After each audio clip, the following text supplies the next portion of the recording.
오늘 디모데전서 2장의 말씀은 제목을 좀 붙여보자면 교회가 무엇으로 숨을 쉬는가 라고 좀 붙여보고 싶습니다.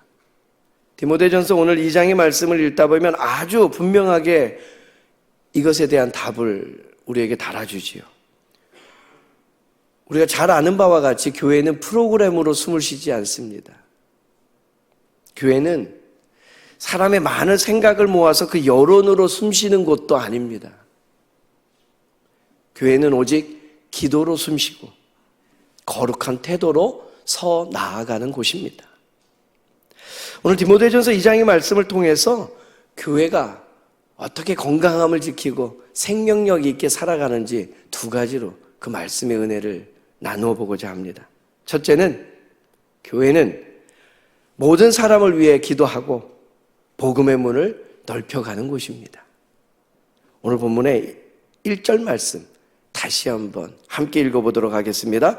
그러므로 내가 첫째로 권하노니 모든 사람을 위하여 간구와 기도와 도고와 감사를 하되.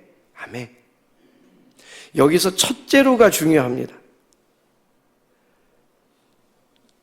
어제 디모데전서 1장에서 믿음의 선한 싸움을 하라라는 이야기를 바울을 통해 하나님께서 디모데에게 들려주셨습니다. 우리가 믿음의 선한 싸움을 하며 살아가는데 첫 번째 우리에게 있어야 될 것은 기도라는 거예요. 조금 더 정확히 오늘 본문에서는 기도의 초점을 우리에게 알려줍니다. 우리끼리만을 위한 기도가 아니라는 거예요. 모든 사람을 위한 기도요, 특별히 다른 이들을 위한 중보기도라 하는 기도를 이야기합니다. 기도를 하라 이야기하면서 구체적으로 이어지는 2절의 시작을 보면 임금들과 높은 지위에 있는 모든 사람을 위해 기도하라고 가르칩니다. 왜일까요? 교회가 세상의 권력에 아첨하라는 뜻도 아닙니다. 기도의 목적이 분명합니다. 2절 말씀의 하반절에 보면 이렇게 기록됩니다. 이는 우리가 모든 경건과 단정함으로 고요하고 평안한 생활을 하려 함이라. 아멘. 교회는 세상을 저주하고 등지는 공동체가 아닙니다.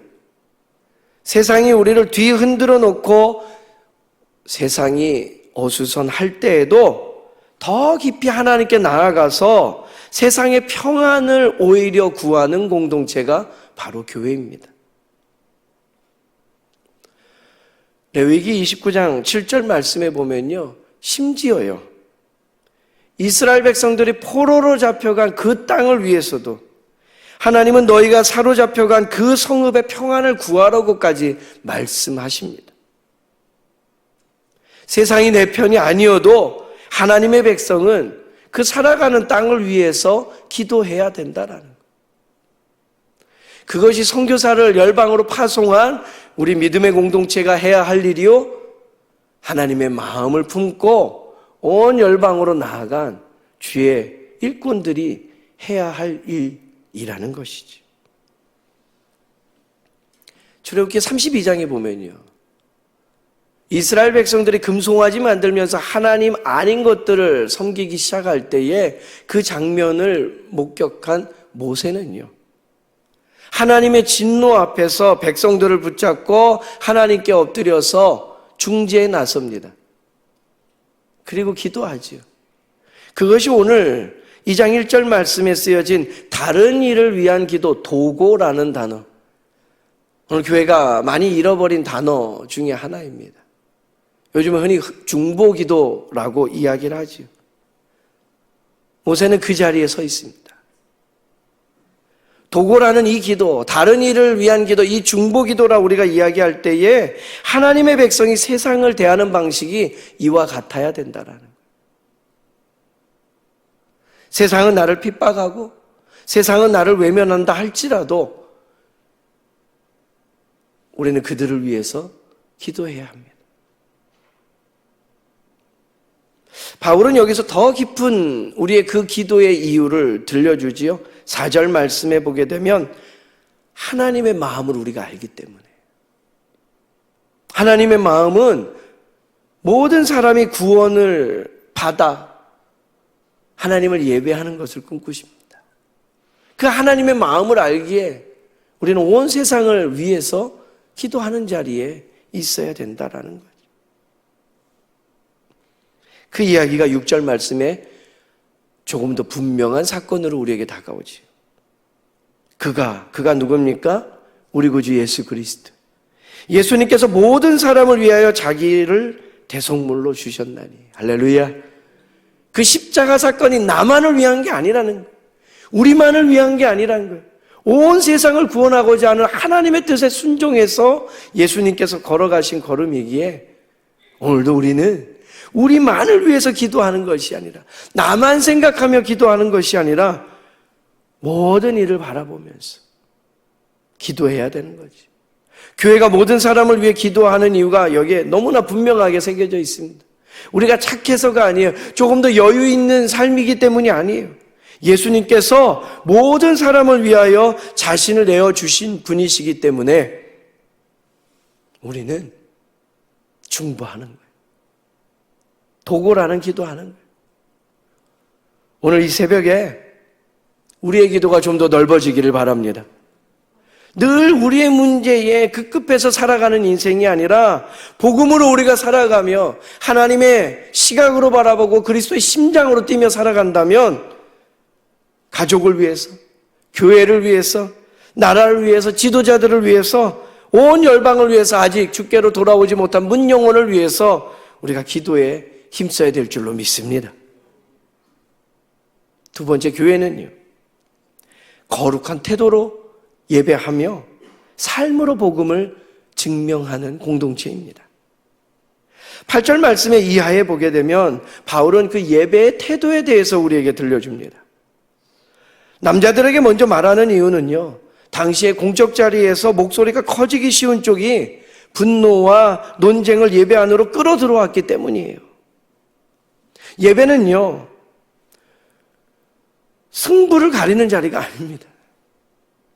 우리의 분노를 내려놓고 하나님께 손드는 그런 거룩한 자리예요. 이어서 9절과 10절을 말씀 보면 여자들에게 하시는 말씀이 이어집니다. 이거는 외모를 죄악시하는 말이 아닙니다. 그 시대에 어떤 과시하는 문화 속에서 예배가 경건이 아니라 다른 누군가에게 보여주기 위함으로 흐르는 것을 막는 권면이에요. 치장하는 것에 힘쓸 것이 아니라는 거예요. 무슨 이유로 모였는지에 대해서 분명히 하라는 얘기예요. 예배는 나를 돋보이게 하고 나를 두드러지게 하고 나를 높이는 자리가 아니라 하나님의 영광을 나타내는 자리라는 거죠. 이 예배를 오늘 우리의 비전과 사명이 삶의 자리로 하나님께서 바울을 통해 더 확장시켜 나가십니다. 그 중요한 결론이 10절 말씀에 나와요. 10절 말씀을 한 목소리로 받들어 읽겠습니다. 오직 선행으로 하기를 원하노라. 이것이 하나님을 경외한다 하는 자들에게 마땅한 것이니라. 아멘. 예배 자리에 나와서 나를 두드러지게 보이는 치장하는 데 애쓰지 말고 예배 후에 삶의 자리로 돌아가서도 예배당 안에서 예배가 끝나지 않음을 보여주라는 거예요. 우리의 삶의 단정함과 선행으로 그 모든 것들이 증명된다는 거예요. 우리 안에 그리스도를 생각나게 하는 사람으로 살아가는가? 이게 예배의 승부라는 거예요. 디모데전서 오늘 2장의 말씀은 교회를 이렇게 두 개로 정리해 우리에게 알게 합니다. 모든 사람을 품고 기도하는 공동체라는 것. 오늘 이 새벽 온 열방을 향해 기도할 수 있는 저와 여러분 되기를 바랍니다. 두 번째는 그 복음에 합당한 태도로 예배하는 공동체라는 것. 우리가 누구를 나타내고 누구를 드러내고 있는지, 우리의 오늘 하루 살아가는 그 일상을 통해서 만나는 이들을 통해서 하나님을 자랑하고 하나님을 높이는 인생 살아가는 저와 여러분 되기를 간절히 소망합니다.